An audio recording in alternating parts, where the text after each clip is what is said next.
Bonjour Monique Pinson-Charlot, merci beaucoup d'être venue vous exprimer chez Géo. Votre dernier ouvrage, Les riches contre la planète, violence oligarchique et chaos climatique, vient de paraître aux éditions Textuelles. Et j'ai quelques questions à vous poser.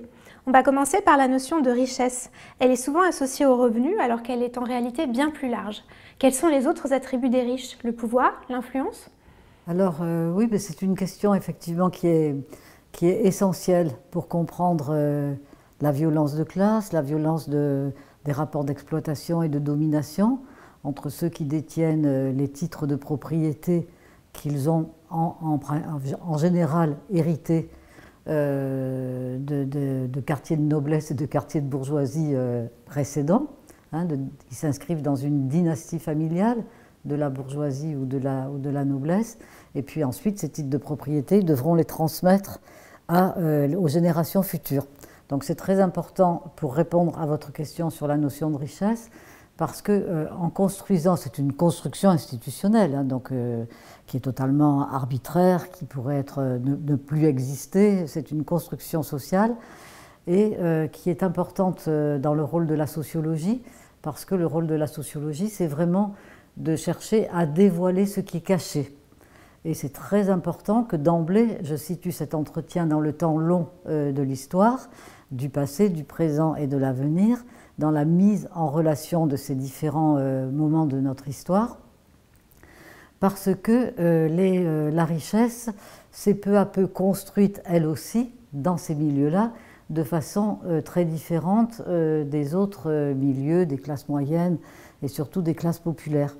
Alors donc, dans la grande bourgeoisie et dans l'aristocratie de l'argent en général, les familles cumulent 4 formes de richesse, qui sont, comme vous l'avez dit, la richesse économique. Mais la richesse économique, si elle est nécessaire, elle n'est pas suffisante. Et elle n'est pas suffisante et elle doit s'enchevêtrer, s'imbriquer, s'associer pour devenir un duo avec la richesse sociale, le capital social, dirait Bourdieu. Le capital social, c'est le portefeuille de relations que l'on peut mobiliser, de gens que l'on connaît, soit de sa famille, soit des amis, soit même de la classe elle-même. En réalité, dans cette classe sociale, tout membre de cette classe est toujours disponible pour rendre un service à un autre membre de cette classe, même sans le connaître, à condition qu'il se présente avec des relations, des recommandations. Donc le capital économique, le capital social, le capital culturel, on est dans le monde des grandes fortunes, des collectionneurs d'art, on est dans le monde des propriétaires de sociétés de vente aux enchères, on est dans le monde des grandes écoles, on est enfin dans le monde de l'opéra, voilà, d'une culture un peu spécifique quand même à ce milieu. Et enfin, donc là, ça fait 3 formes de capitaux qui s'imbriquent, 3 formes de richesse qui s'imbriquent. Et la 4e, c'est la richesse symbolique qui vient symboliser les 3 formes de richesse précédentes, mais vraiment en s'y enchevêtrant elle aussi, de telle sorte que chacune de ces formes de richesse sont symbolisées, par exemple, par le fait que le château est classé monument historique, sont symbolisés par le fait que les gens que l'on connaît appartiennent tous à cette classe sociale et ont tous des situations très en vue. Et sont tous plus ou moins riches, mais enfin, ils sont quand même tous très riches. Et il faut quand même que je précise que, justement, en France, il n'y a pas vraiment à la définition d'un seuil de richesse qui fasse consensus. Parce que c'est précisément à cause, d'une part, que la richesse économique est très, très hétérogène, c'est-à-dire que, pour prendre l'exemple du dernier palmarès de Challenge, sur les 500 premières fortunes de France, les 500 premières fortunes professionnelles de France, il y a dans la fortune de Bernard Arnault 860 fois la 500e fortune. Et la 500e fortune, enfin moi j'aimerais bien avoir le niveau de richesse de la 500e fortune, je vous le dis tout de suite. Donc une hétérogénéité qui n'existe pas dans les classes moyennes ni dans les classes populaires, et pourtant ils font classe. C'est-à-dire que les autres formes de richesse sociales, culturelles et symboliques viennent justement permettre, malgré cette immense hétérogénéité de cette classe sur le plan économique, de pouvoir construire une conscience de classe. Dans votre livre, vous montrez que les responsables du chaos climatique ne sont pas des entités abstraites, mais des individus. Qui sont-ils? Pour la crise écologique, mais la crise écologique est difficilement dissociable des autres éléments du chaos et de la violence de classe. Autrement dit, c'est très difficile d'isoler des membres particuliers de cette oligarchie qui ne seraient que eux responsables du chaos climatique. En réalité, c'est bien cette classe-là, cette oligarchie-là, dont je viens de traiter dans la première question de la composition complexe des différentes formes de richesse, c'est bien l'ensemble de cette classe-là qui, par le fait que le système capitaliste auquel sont adossés ces titres de propriété, et c'est bien parce qu'ils sont adossés au système capitaliste, qui permet aux détenteurs des titres de propriété privés d'exploiter toutes les formes du vivant, que ce soit les humains ou les non-humains. Et donc, mon livre est justement là pour montrer une classe qui est mobilisée dans son entièreté, dans toutes ses dimensions, dans la contribution à l'aggravation du chaos climatique. Puisque, comme je l'ai dit, les capitalistes, le système capitaliste permet le pillage de la nature, permet la maltraitance des animaux maintenant élevés dans des fermes-usines et a toujours permis, enfin en tout cas au moins depuis la révolution industrielle, a permis l'exploitation des travailleurs depuis le début du 19e siècle en tout cas. Comment se décompose l'empreinte carbone des riches? L'habitat, le transport, l'investissement? La contribution des plus riches aux émissions de gaz à effet de serre est effectivement multidimensionnelle. C'est-à-dire que dans les émissions sont comprises les investissements financiers qu'ils font précisément dans par exemple les multinationales pétrolières. Ils sont actionnaires de Total Energy. Voilà, alors là, cette contribution, elle compte. Alors, elle n'est pas visible et pour le public, ce qui est le plus frappant, ce sont les jets privés, hein, ce sont les yachts, les SUV, ce sont tous ces emblèmes de la richesse, de l'oligarchie, qui à la fois fascinent certains et sont contestés par d'autres qui sont très sensibles, à juste titre, à la disparition de la biodiversité, enfin en tout cas la diminution de la biodiversité, à la disparition de certaines espèces animales, aux pesticides qui détruisent les terres agricoles, qui détruisent les sols en profondeur, qui s'infiltrent jusqu'au fond des océans.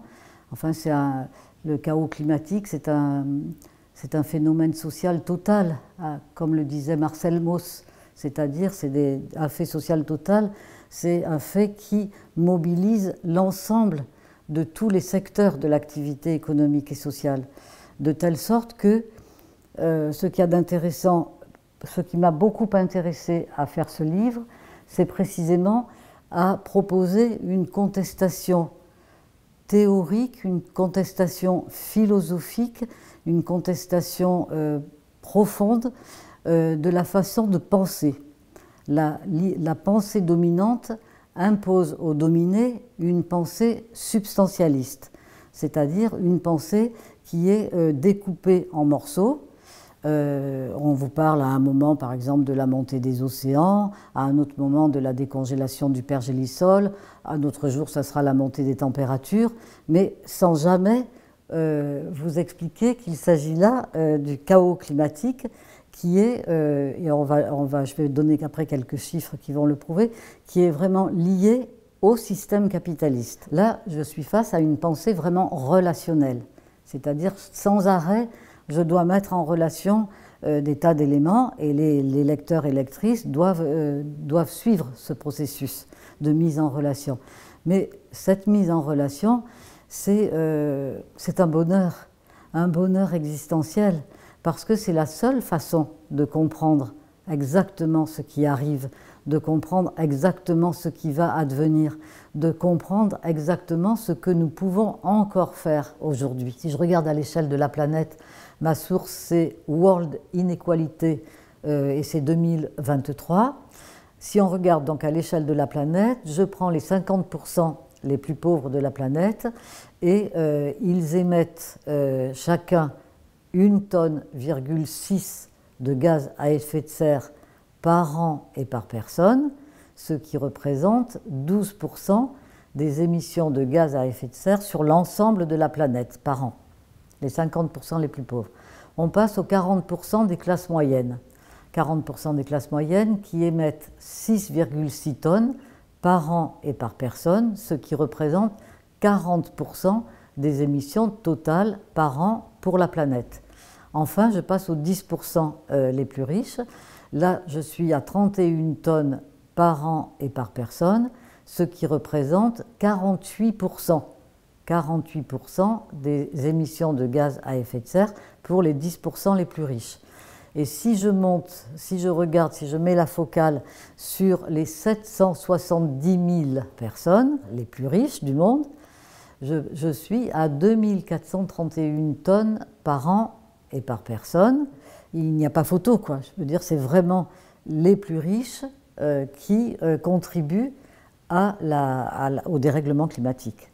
Le chaos climatique est instrumentalisé par les capitalistes pour faire rebondir le capitalisme qui est menacé par l'ampleur des prédations faites par les capitalistes, par lui-même. Hein. Il a enfanté lui-même, le capitalisme a enfanté lui-même d'un monstre, et c'est toujours comme ça que ça se passe.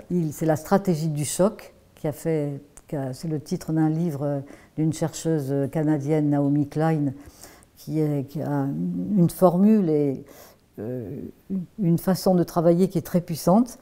Et on est confronté à cette stratégie du choc, c'est-à-dire que finalement, ils vont profiter du chaos climatique pour cumuler le capitalisme fossile et le capitalisme vert. Parce qu'on nous parle de transition écologique, on nous parle d'énergie renouvelable, de doux mots. On croit de neutralité carbone, de développement durable, de résilience. Donc on pense que ça va aller, que le vert c'est bon.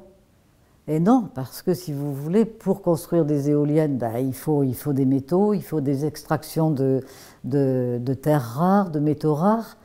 Pour faire les batteries électriques des vélos et des voitures, il faut trouver du lithium, un minerai rare aussi, qu'il faut extraire au plus profond de la terre, et qui est l'extraction et ensuite la mise au point du lithium pour qu'il puisse fixer l'électricité sur ces batteries. Eh bien, ça nécessite beaucoup d'eau, par exemple. Et du coup, c'est très coûteux en eau et en énergie. Et c'est très coûteux en argent, mais aussi ça rapporte beaucoup de dividendes pour les multinationales qui sont derrière ces nouvelles extractions de terres rares. L'interdiction des jets privés semble une mesure de bon sens. Pourtant, vous montrez que pour les riches, ce mode de transport a plus d'importance qu'il n'y paraît. Jusqu'où sont-ils prêts à aller, selon vous, pour conserver ce privilège si visible ?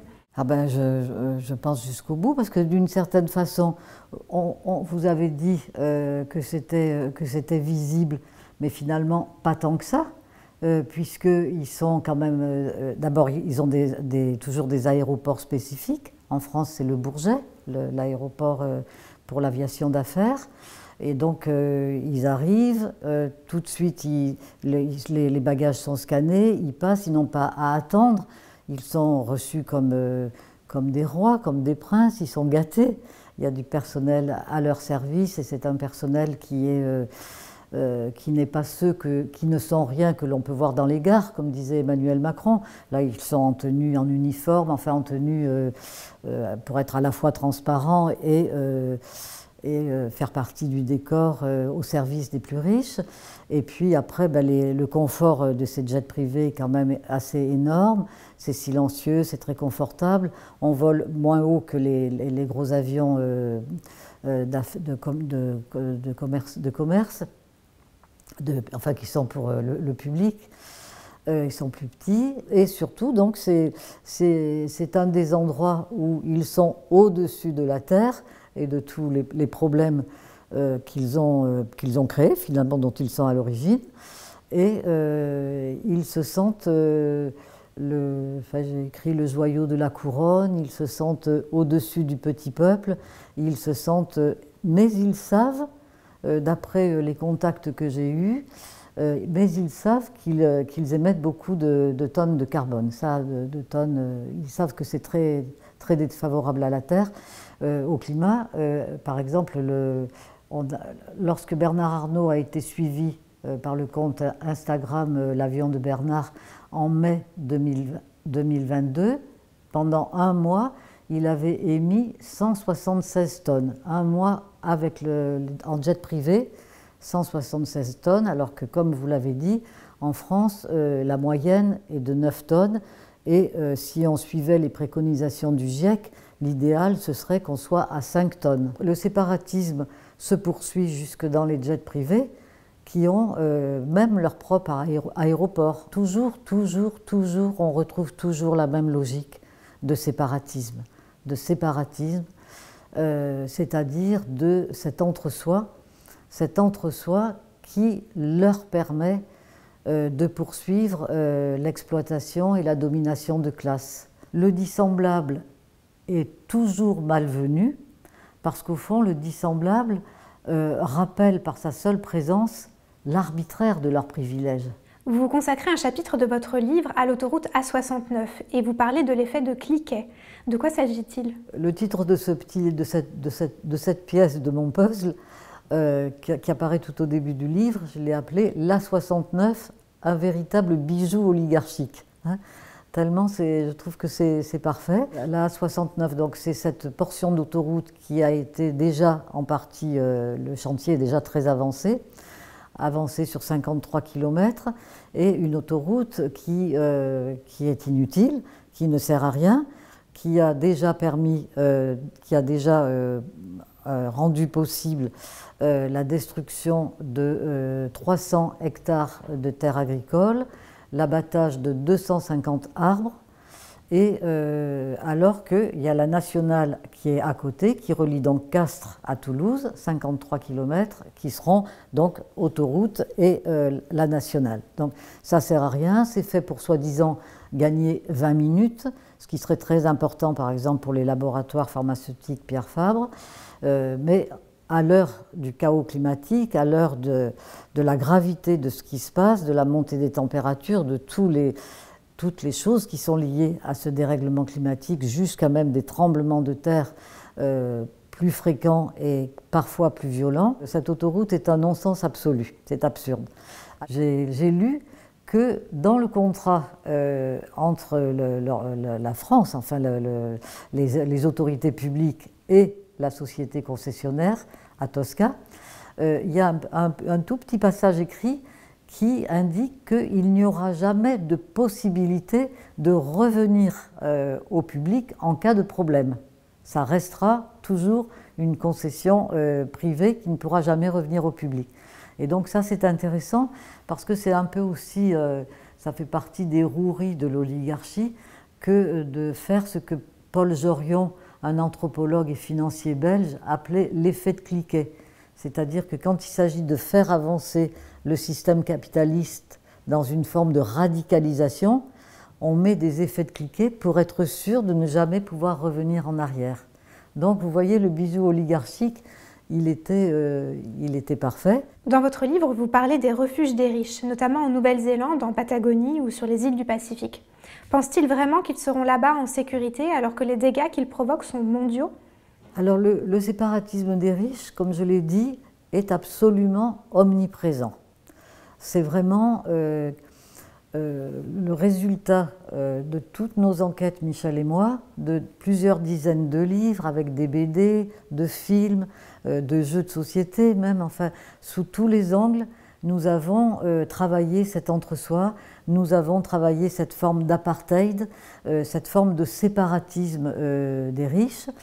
Et donc, il n'y a rien de nouveau à l'horizon quand on parle du fait qu'ils commencent à se mettre à l'abri, parce qu'évidemment, ils sont au courant de la gravité du monstre dont ils ont enfanté, et évidemment, ils essayent de prendre les devants, au moins pour se protéger, mais rien n'est nouveau, puisqu'ils ont toujours cherché les meilleurs endroits, les meilleurs hôtels, les meilleurs palaces, les meilleures stations balnéaires, les meilleures stations de ski, les meilleurs paysages, les meilleures conditions de vie. Si vous voyez les jardins dans les châteaux, comment c'est entretenu, c'est absolument superbe. Alors c'est de la nature domestiquée, hein. Donc ils ont un contact quand même extrêmement privilégié avec un air qui est moins pollué qu'ailleurs parce que les avenues sont très larges, tout est spécial riche, hein, toutes ces formes de social objectivé, hein, dans les formes urbaines et les formes architecturales, tout ce social incorporé aussi, toutes ces formes du social font qu'ils se retrouvent entre eux et que du coup ils ont toujours des longueurs d'avance, comme ils sont les maîtres du monde, c'est eux qui détiennent les pouvoirs, qui ont l'argent, qui ont les pouvoirs aussi aujourd'hui. Ils occupent tous les postes de pouvoir, c'est-à-dire y compris au plus haut niveau de l'État. Hein, c'est un ancien associé gérant de la banque Rothschild qui est aujourd'hui président de la République. Et puis vous savez bien que les premiers ministres, les premières ministres même, beaucoup de ministres sont aujourd'hui des millionnaires et qu'à l'Assemblée nationale, il n'y a même pas 5% d'ouvriers et d'employés, alors que ceux-ci représentent à peu près 50% de la population active. Vous avez qualifié de doux mot la neutralité carbone. Pour quelle raison? La neutralité carbone, c'est un oxymore qui indique que l'on peut créer des marchés à polluer pour les pays occidentaux, donc qui achètent des crédits pour polluer, des droits à polluer, ça ne s'appelle pas des crédits, ça s'appelle des droits à polluer, à condition de compenser. C'est ça qu'on appelle la neutralité carbone. Et compenser, c'est le plus souvent dans les pays les plus pauvres, où on peut fabriquer des forêts pour moins cher, puis c'est moins contrôlé que dans les pays occidentaux. On peut expulser les populations autochtones et les priver de leurs terres agricoles qui leur assurent leur survie, leur survie et la vie, pour créer des immenses champs de colza et de soja afin de pouvoir produire, par exemple, des agrocarburants pour les avions, pour les jets privés. Les forêts, pourquoi ça compense? Parce que les forêts absorbent le carbone. Et alors, du coup, avec cette financiarisation, on peut dire que les forêts, alors ça j'emprunte cette expression à une chercheuse, Hélène Torchman, qui a écrit un livre excellent aux éditions La Découverte sur la croissance verte, et qui dit que les forêts, du coup, se transforment de puits de carbone en puits de crédit carbone. Voilà. Et donc ça vous donne bien une idée imagée de ce que ça représente que la financiarisation de nouveaux secteurs qui relèvent aujourd'hui du capitalisme vert. Vous consacrez également un chapitre de votre livre aux pesticides. En quoi ces substances sont-elles emblématiques de la violence oligarchique? Les pesticides sont emblématiques de la violence oligarchique. Ça se fait toujours au détriment des plus pauvres. Le chlordécone, donc qui est un pesticide qui est employé beaucoup pour les bananes, donc beaucoup dans les départements d'outre-mer, la Guadeloupe et la Martinique, pour empêcher un insecte qui s'appelle le charançon noir. Donc c'est pour maximiser le profit des béquets, le profit des propriétaires de bananes, que le chlordécone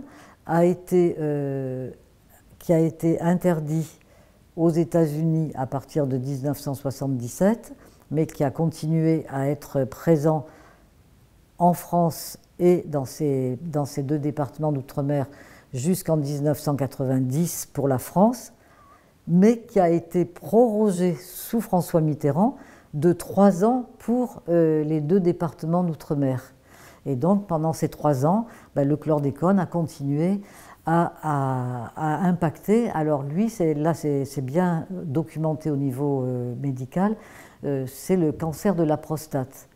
Mais si vous voulez, au niveau juridique, ça ne se passe pas très bien parce que, en principe, c'est 90% de la population qui est impactée. Donc c'est considéré comme un crime hors norme. Hein, ce n'est pas une expression de moi, c'est une expression de journalistes, de chercheurs martiniquais qui ont travaillé sur le chlordécone, un crime hors norme. Mais la justice, pour l'instant, ne dédommage que les travailleurs qui ont été au contact véritablement de ce pesticide hautement dangereux. J'ai eu un contact très intéressant avec une famille de viticulteurs de l'Aude et qui raconte dans le livre, c'est un témoignage vraiment poignant, comme touchant. Ils racontent avec une franchise vraiment comment leur profession a été dévalorisés, petits viticulteurs de l'Aude, avec des savoir-faire très précis dont ils avaient hérité des générations précédentes et qu'évidemment, avec les nombreux enfants qu'ils ont eus, ils pouvaient les transmettre à la génération suivante. Et donc, comment ils ont été obligés à un moment, ils ont dit « allez, on repasse au bio ». Et puis, non, c'était pas possible parce que c'était pas rentable. Et donc, ils racontent comment ils ont utilisé, alors là, c'était le glyphosate pour eux, et comment une des filles, en tout cas avec laquelle j'ai pu travailler, a le cancer le lymphome lié au glyphosate. Je dis ça pour montrer que c'est pas rien, tous ces produits chimiques qui rapportent beaucoup de dividendes à ces multinationales sont hautement dangereux pour la santé humaine et pour la santé de la terre et pour la santé des animaux. Ces pesticides sont vraiment, touchent à toutes les formes du vivant. Un certain nombre de hauts fonctionnaires ont fini par rejoindre le privé. On appelle cela le pantouflage. Dans votre livre, vous l'illustrez avec l'exemple de Total Energy. Est-ce que vous pourriez nous en parler? Alors donc cette classe sociale au sommet des richesses et des pouvoirs fonctionne en tant que classe. Cette classe, elle vit, tout le temps sur le mode relationnel. Ça, je l'ai déjà dit. Hein. Mais c'est donc très important pour comprendre pourquoi le pantouflage existe. Pour les dominants, c'est la synthèse des intérêts de leur classe qui compte. Donc eux, c'est toujours l'univers relationnel et ils savent très bien que c'est très important. Par exemple, quand Total a des problèmes en Afrique ou des problèmes quelconques, eh bien, on prend le directeur juridique de Total, Aurélien Hamel, et puis on demande, ça c'est moi qui raconte l'histoire comme ça, je ne devrais pas. Bruno Le Maire décide du coup, comme par hasard, décide de nommer Aurélien Hamel, directeur juridique chez Total Énergie, responsable avec une position importante, disons, à l'autorité des marchés financiers de Bercy. Et le pantouflage permet que, même pour rester sur Total Énergie, que Patrick Pouyanné, qui était haut fonctionnaire, polytechnicien et ingénieur, je crois, au corps des mines, oui, je suis même sûre de ça, était donc un haut fonctionnaire dans le public, hein, et puis il est parti dans le privé gérer cette énorme multinationale française qui est quand même hautement prédatrice et destructrice pour le climat. En quoi est-ce utile, selon vous, de porter un regard critique sur le fonctionnement du GIEC, et notamment de son groupe 3, sans toutefois remettre en cause ses conclusions qui sont éclairantes dans la lutte contre le réchauffement climatique? Le GIEC, le groupe intergouvernemental des études sur le climat, a été conçu de la manière suivante par la classe dominante. C'est au début des années 70, les milliardaires américains qui ont des fondations qu'ils pouvaient mettre au service de la science, comme David Rockefeller ou Elton John, dont la fortune est entièrement liée au pétrole. Ils se sont dit on pourrait demander à des scientifiques de divers pays de travailler grâce aux fonds de nos fondations, de travailler sur le dérèglement climatique lié donc aux énergies fossiles et de nous dire l'exacte vérité de ce qui nous attend. Voilà. Et donc les chercheurs font ce travail et quand ils donnent les résultats quelques années plus tard, eh bien c'est la catastrophe. Le diagnostic est terrible et donc à ce moment-là, l'oligarchie, notamment états-unienne, se mobilise pour se dire il ne faut pas que ça tombe dans de mauvaises mains, ces résultats. Donc il faut contrôler la critique, tuer la critique sociale dans l'œuf, afin que nous restions maîtres de la situation, que nous ayons la main sur l'évolution de cette dégradation du climat. Et du coup, ils ont cherché des relais politiques, évidemment, dans la droite la plus extrême, à travers Ronald Reagan et Margaret Thatcher.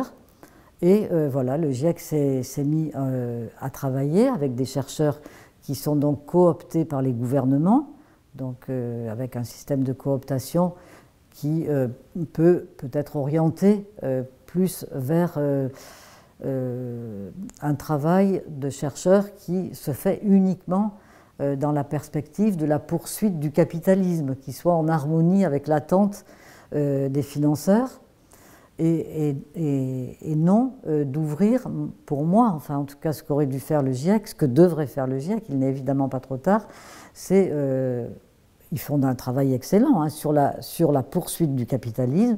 Ils nous donnent des chiffres effroyables qui nous sidèrent, qui nous tétanisent et qui nous rendent impuissants.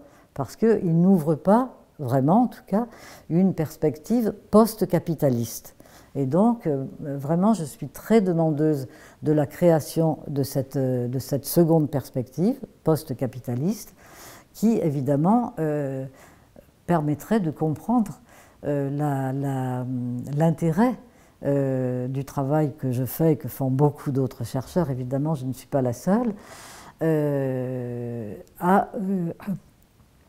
dans la démonstration de la responsabilité des capitalistes et de leur seule responsabilité des capitalistes et pas des activités humaines en général dans le chaos climatique. Cette perspective aussi serait très intéressante pour nous mobiliser pour construire un autre avenir que celui basé sur la prédation de toutes les formes du vivant, un avenir qui serait basé sur le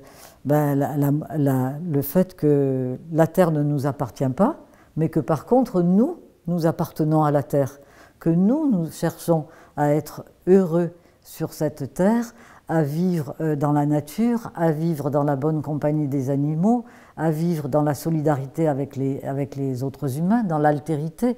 Il n'y a pas d'autre joie humaine aussi profonde que celle-ci. Ça n'est pas la violence qui nous procure le bonheur d'exister, c'est le partage et c'est la solidarité.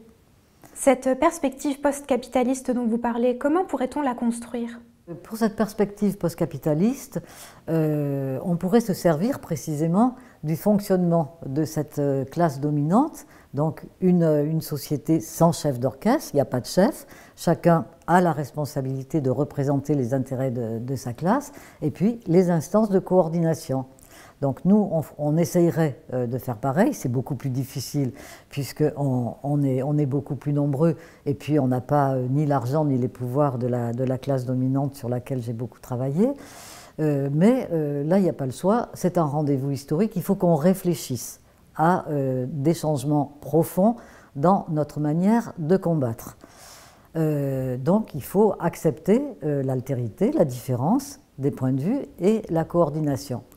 Et donc on pourrait s'inspirer aussi de ce que l'on appelle la psychothérapie institutionnelle, c'est-à-dire de toujours avoir présent que les institutions, la justice, la police, les écoles catholiques ou publiques, enfin toutes les formes d'institutions liées à la médecine, liées à tous les secteurs de l'activité économique et sociale, toutes ces institutions devraient être soumises à la psychothérapie institutionnelle, c'est-à-dire devraient être en permanence vécues, appropriées comme étant des constructions sociales, qui peuvent être aliénantes et qu'il faut désaliéner.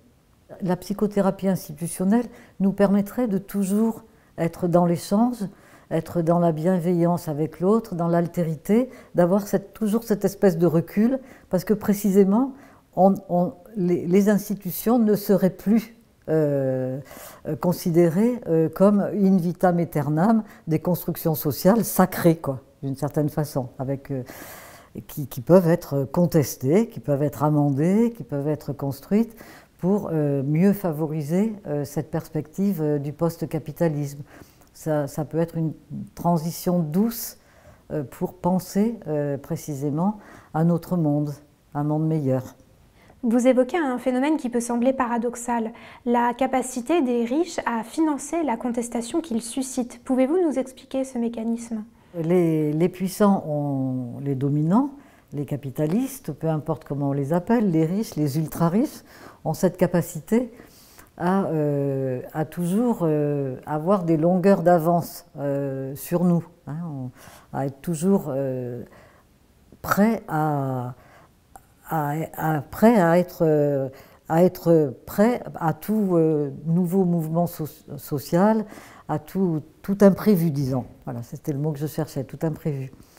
Et du coup, ils suivent de très près tout ce qui se passe dans le monde de la contestation sociale, et notamment par rapport au dérèglement climatique. Et pour cela, il y a un livre que j'ai trouvé très intéressant de Édouard Morenda, Fin du monde et petits fours, si j'écorche pas le titre de son livre aux éditions La Découverte, et où il montre même que beaucoup d'associations de lutte contre le dérèglement climatique peuvent bénéficier même de financement de milliardaires, d'aides financières auprès de milliardaires. Donc ça montre bien qu'ils essayent de contrôler, et d'une certaine façon, le fait d'être tout près de tuer la critique sociale dans l'œuf, ça leur permet aussi de savoir exactement ce que nous savons, et du coup de prendre des longueurs d'avance pour contrer évidemment nos velléités contestataires. Donc voilà, et c'est une mobilisation qui est quand même puissante. Et puis nous, alors par contre, on est toujours en retard, on est toujours en train de courir derrière des trucs qui nous tombent sur la tête. Vous avez longuement observé la classe dominante et vous avez décrypté les processus par lesquels elle se perpétue. Lesquels sont-ils ? Alors les dynasties familiales sont évidemment le résultat de cette attention à l'autre dans la classe dominante qui est de tous les instants. Tout se passe par des services rendus de manière réciproque ou pas, mais en tout cas toujours à l'avantage des intérêts de la classe dominante. Et la cooptation sociale pour intégrer cette classe, par exemple, quand vous avez un nouveau riche qui a fait une fortune énorme en une génération et qui a d'emblée décidé de transmettre cette immense richesse à la génération suivante, à ses enfants, eh bien, cette personne, cette famille-là, va pouvoir prétendre à être cooptée dans le club du Gotha, dans cette classe, par exemple en étant candidate au cercle de l'Union interalliée ou au Jockey Club, enfin parmi les cercles les plus prestigieux. Et ce ne sont pas des statisticiens de l'INSEE ni des sociologues qui vont décider qui rentre dans les cercles, mais ce sont les membres des cercles eux-mêmes qui vont coopter les nouveaux entrants. Donc ce système-là permet la reproduction de décennie en décennie, de siècle en siècle, afin que tout change pour que rien ne change. Selon vous, l'ascenseur social fonctionne-t-il encore? Et sinon, pourquoi? D'abord, est-ce que l'ascenseur social a véritablement fonctionné? Alors il a fonctionné, oui, après la Seconde Guerre mondiale, avec le Conseil national de la résistance, qui a permis précisément aux enfants d'ouvriers d'être mieux scolarisés que ce qu'ils étaient auparavant, où en principe ils allaient travailler dès l'âge de 14 ans. Hein. Donc là, ça s'est mis en place après la Seconde Guerre mondiale. Ça a fonctionné, puisque mon mari Michel, qui était fils d'ouvrier vraiment très pauvre des Ardennes, est devenu directeur de recherche au CNRS, a écrit plein de livres avec sa petite femme. Donc il était véritablement ce qu'on appelle un transfuge de classe, mais lui il a toujours refusé, exactement comme Annie Ernaux, il a toujours refusé cette expression, parce que lui, ce qu'il voulait, avec le travail qui nous a fait tomber, on est tombé amoureux l'un de l'autre, précisément parce qu'on avait envie, l'un comme l'autre, de ce qu'on a réalisé finalement. Ce travail sur la grande bourgeoisie, ce travail sur la domination et l'exploitation de classe, on l'avait vécu dans nos enfances de façon totalement différente. On était deux névroses de classe totalement inversées, deux boiteux mais pas du tout de la même jambe. Mais on a tout de suite compris qu'à nous deux, on allait pouvoir faire quelque chose de puissant, de fort, en tout cas d'éclairant. Et d'éclairant, surtout pour nous, hein, parce qu'honnêtement, on est toujours un peu égoïste dans les choix de sujets de recherche. C'est souvent pour soi qu'on choisit tel ou tel sujet plutôt que tel ou tel autre. Et donc, Michel, il voulait, comme Annie Ernaux, que ce soit en fait sa classe elle-même. Il voulait venger, enfin, pas venger, mais faire en sorte que sortir sa classe de la misère dans laquelle il avait grandi dans les Ardennes pendant la guerre. Lui, il est né pendant la guerre. Et après la guerre, on ne peut pas imaginer le niveau de pauvreté. Moi, quand j'ai connu la famille de Michel, j'ai quand même été très impressionnée par ce garçon qui était très brillant intellectuellement et qui était extrêmement solidaire avec sa famille et son milieu social. Et il l'a été jusqu'à la fin, avec aussi le travail que nous avons fait ensemble. Et aujourd'hui, c'est plus compliqué. C'est moins automatique, c'est plus compliqué. Et parce que la classe dominante s'est appropriée d'une certaine manière le mérite scolaire. Et il y a un de nos étudiants, Paul Pasquali, qui a écrit un très joli livre sur l'héritocratie, au sujet justement de la classe dominante qui veut cumuler l'héritage et le mérite, en se présentant comme des gens qui sont plus intelligents que les autres, qui sont plus brillants, qui sont plus cultivés, qui se tiennent mieux, qui sont excellents, et ça se voit même physiquement dans leur corps, et du coup ça permet de passer de la domination économique à la domination symbolique, les dominés reconnaissant aux dominants qu'ils nous sont effectivement supérieurs.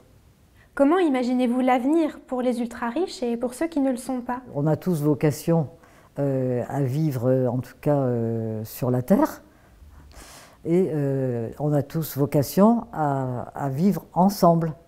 Et donc, à partir du moment où les titres de propriété ne permettront plus, puisque le système capitaliste aura été aboli, annulé, eh bien, il y aura le partage et Enfin, c'est difficile d'anticiper, mais en tout cas, il ne pourra plus y avoir le niveau de violence, le niveau de prédation et les fossés qui séparent aujourd'hui ceux qui n'arrivent plus à finir la fin du mois, ceux qui sont toujours stigmatisés, déshumanisés, vraiment traités comme ceux qui ne sont rien, alors que les autres sont aujourd'hui encensés, sont des créateurs d'emplois, sont des entrepreneurs, sont ceux à qui nous devons tout.